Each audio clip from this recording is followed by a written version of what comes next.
Hey guys, it is Kaz here, and today I'm going to be talking about the books that I read in January. So I read 8 things, and here are those things. So the first thing I did in January was reread the first 5 volumes of Nailbiter.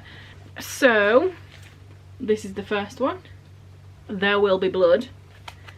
And then we have Bloody Hands. We have Blood in the Water. Can you see the theme? Can you see the pattern? We have Bloodlust and Bound by Blood. So I reread these first 5 so I could then read the last volume, which is The Bloody Truth, volume 6. So yes, I finally read this. I've been meaning to finish this series up for so long, but the volume 6 was like out of print for ages, so I just couldn't find it anywhere, and then whenever it was available it was really expensive, but I finally found it for a decent price and I got it and I read it finally. There is like a little spin-off called The Nailbiter Returns, which is 2 volumes I believe, which I'm very intrigued about because of the end of this volume 6, because I'm like, what is going to happen in The Nailbiter Returns? But yeah, basically this is a story about this one town that has a very high number of serial killers that seem to come from it, and it's like, why? What is going on? I can't remember exactly, there's like 14 or 16 serial killers over the past like however many years that all seem to come from this one town. One of them being Nailbiter, who is one of the characters in here. He, as you can probably imagine, was found nibbling on people's nails. To the bone though. But yeah, it's about this detective that goes there because one of his friends is there, like trying to uncover the truth, why this is happening. Is there something in the water? Is there something going on? Why are all these serial killers coming from this one town? So he phones his agent friend to come over. Hey, I found something out. But then he goes missing and then stuff ensues. So yeah, this is a really good series. I really enjoy like horror-y comics. I don't really read much horror, like actual books, but in comic form I'm very much a fan. It's very good. This also fit for the Buzzword-a-thon, Buzzword Readathon, whatever you want to call it. I'm doing the cover challenge simply because the words in the title, I just don't have any of them, so I'm not going to go out my way to get more books that I don't necessarily want to read to try and fit the word prompts of the Buzzword Readathon. So I'm doing the cover challenge, and for this one it was inside body parts, outside. So, or it was the inside body parts that are on the inside, so not an arm or a leg, like bones, brains and all that. And as you can probably imagine, there's just a lot of blood on these covers, so that's what I read for the Buzzword challenge. But yes, let me put down these 5 and I'll show you a little bit of the artwork in the first one, so it's not the most spoilery-ish.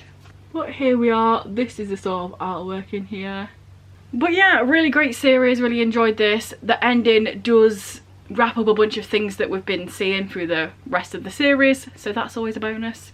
And yeah, like I said, I'm really intrigued to see what's going to happen in the Nailbiter Returns little spin-off thing, because yes, intriguing ending of volume 6. So what's going to happen there, I don't know.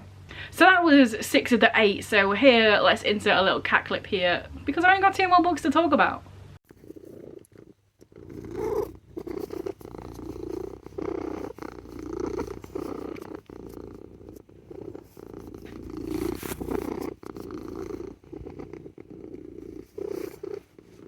So after that I read I'm Glad My Mum Died by Jennette McCurdy. Now when I hold this book I mentioned this, but I've never really watched iCarly, I've never really seen anything that she's in, but I was very intrigued about this book, hearing what it was about, her growing up, very toxic environment, her mum, as you can tell by the title, she didn't have the best relationship with her, so I was intrigued to read about it in that sense. And it was interesting to see all the acting side of it, even though I don't really know her as an actress. There were several times when she was mentioning a certain thing, a certain scene in something, I went on Google and searched that scene, and like there's loads of comments saying, oh, are you here from Jennette McCurdy's book? And I was like, yes I am. But yeah, I thought this book was really good. It was a really interesting deep dive into this toxic relationship with her and her mum. And I thought it was really interesting the way it was written, because she was writing it as it was happening at the time, like I went to do this and this and that. So in the writing, until we sort of got towards the end of the book, she didn't talk as if anything that her mum was doing was wrong, because she didn't really think it was wrong at the time. So I thought that was a really interesting way to go about it. So you're sort of in her shoes as it's happening, like, oh yeah, I'm only a child and my mum's sort of teaching me how to have an eating disorder, but she doesn't see it as a bad thing because at the time she didn't realise it was. Or these examinations that her mum would do on her and she thought it was just normal. So yeah, I thought this book was really interesting and really powerful, especially for her. I bet it was so cathartic to write this. And yeah, it impacts a lot of her relationships growing up, a lot of her relationships as an adult, how she sees herself, how she sees like sexual relationships, how she sees parental relationships. There's even stuff in here about her father that she sort of reveals, so that's an extra added layer of something else in her childhood that she didn't really understand and then found out about as an adult. So yeah, I really thought this book was really great and I'm glad I read it. And then last but certainly not least, I read Don't Let the Forest In by C.G. Drews. And this one, I said earlier I don't really read much horror, but this one definitely has horror-y vibes. It is YA, but there is a lot of creepy things going on. If you've ever read The Wicker King by Kay Ancrum, or if you've read this one and not read The Wicker King by Kay Ancrum, I very much recommend that book, and also this book if you liked that one, because they have similar vibes. And there's these two characters who have a very deep connection. It's very sort of codependent. These two boys, they're friends, and yeah, a lot of weird stuff ensues in this one particularly. One of them is a writer, the other one is an artist, and the artist's drawings are coming to life and they have to go and kill them each night because they're all really creepy, weird drawings of monsters and they're coming alive. And then add to that, they're at this school and there's a lot of school things going on.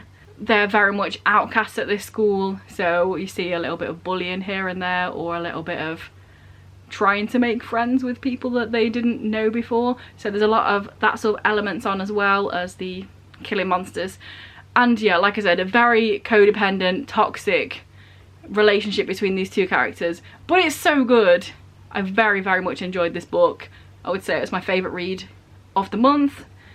And I would definitely like to check out some more books by this author because I really enjoyed the writing style and the characters, and it made me cry. Well, that's not really saying much because most things do. But yeah, very much enjoyed this book and would recommend it if you did like that. The Wicker King by Kay Ancrum, because they have very similar, like, is it real, is it not, are the monsters actually happening, is it like some sort of mental, psychological thing. There's that element of it as well. But yeah, gruesome, gory stuff happens, but also very much about the emotions of these two characters. And I really, really enjoyed it. So, those are the 8 things that I read in January. Let me know down below if you've read any of these or what you read in January. Just say some words down there in it and I'll reply, because that's literally the reason of the comment section. But yeah, I will see you in a few days with a video I'm about to film. I went to Norway and I've got a video of a mixture. It's like part vlog, part haul, of book haul, and also part urban sketching. So yeah, I hope you enjoyed that. I hope you stick around for that. It'll be out in a few days after this one. And yeah, subscribe if you want, like if you want, do the things if you want. And I will see you hopefully then. Bye.